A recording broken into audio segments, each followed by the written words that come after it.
Welcome back to our Profits Unlimited podcast channel. Coming to you live today from Turfs Up Radio Studio in Louisville, Kentucky. And just want to remind everybody you can find all of our podcast series on any social media, but you also can find us on Turfs Up Radio.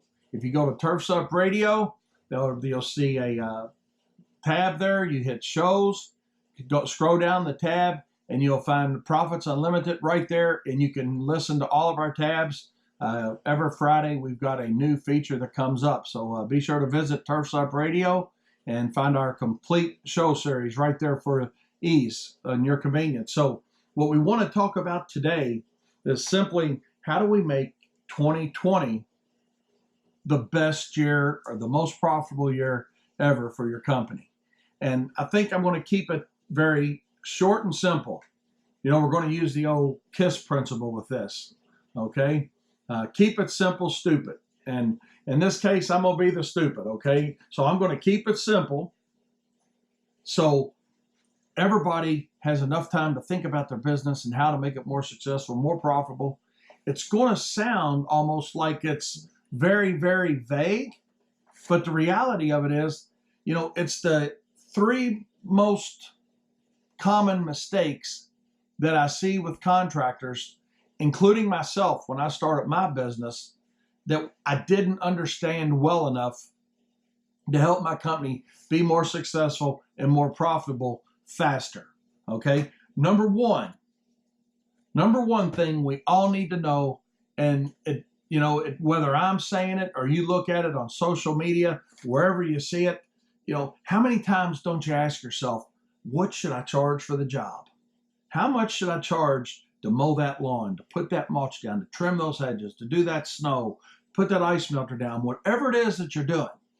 How many times don't you ask yourself, man, what should I charge to do that? And I used to do the same thing. You go on social media now, and all the posts are, hey, what would y'all charge for this? What would you charge for this? Take the guesswork out of bidding your jobs. Simply know why you charge what you charge. It doesn't matter what I'm charging. People tell me I travel across the country and do my seminars and things, and they're like, well, Wayne, our market will never pay that. Our market will never pay this.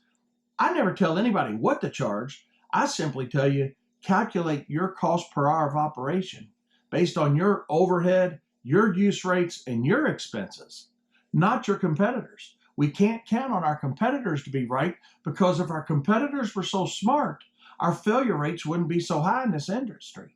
And, part of the problem with our own success and profitability as an individual company is that we worry too much about what everybody else is doing rather than what we're doing. And one thing for sure, and I think we can all agree to this, and it doesn't matter what brand of lawnmowers or string trimmers or whatever you like, I guarantee you Skag and Ferris and Echo and Stihl, Red Max, those guys all know what it costs to build their equipment. You should know what it costs to sell your service on a cost per hour basis. That's number one. That's the most important thing you need to know with your business is, what's it cost me to go out and do the work? The next thing that took us too long to realize is that we need to be more diversified. How diversified are you within your service offering group? Now, I know we can't be everything to everybody. I can't, you can't, nobody can. But the mistake, again, going back to my own company and my 40 years of experience in doing this, it took me probably 10 years to figure out when I first got into this business, 10, 12 years in, before I realized I was leaving a lot of money out there on the table because I wasn't trimming hedges, I wasn't mulching, and there's nothing more frustrating, right, than pulling up to mow somebody's lawn and there's one of your competitors sitting there mulching. Has it ever happened to you? Be honest. Sure it has. If you've been doing this any longer than a season, you've pulled up onto one of your properties and a competitor has done something for that customer that you could have easily done. And you either didn't solicit the work or you didn't solicit the work hard enough from your customer, or they'd have had you do it. So look at being more diversified. You think, well, I don't want to spend the time to get a fertilizer license or an applicator's license or power seating. I don't want to do that. I don't want to do aeration. I don't want to do slit seating. Let's look at what we can do.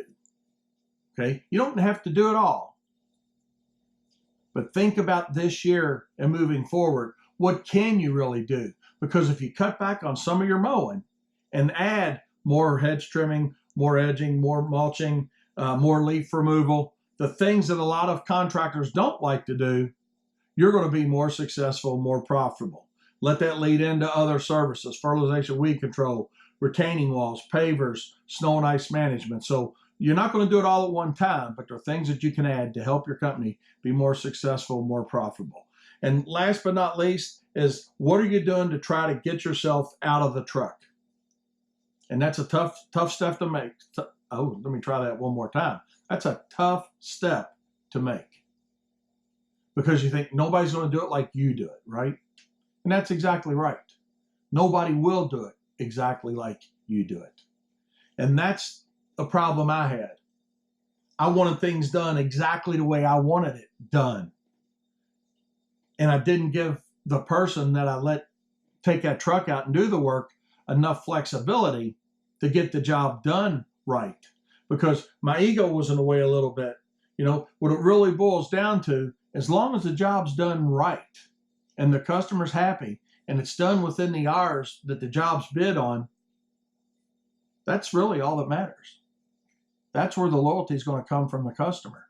It took me too long within my own company when I stepped out of the truck and started taking care of the business more and letting somebody else take care of more of the production side of the mowing and trimming and the actual service work, that you've got to trust somebody, let them do the work, and as long as the job gets done the way you know it needs to get done and the customer's happy, that's really all that matters. So spend some time on thinking how you can get out of the truck a little bit. Spend more time working within your business and not just creating a job for yourself.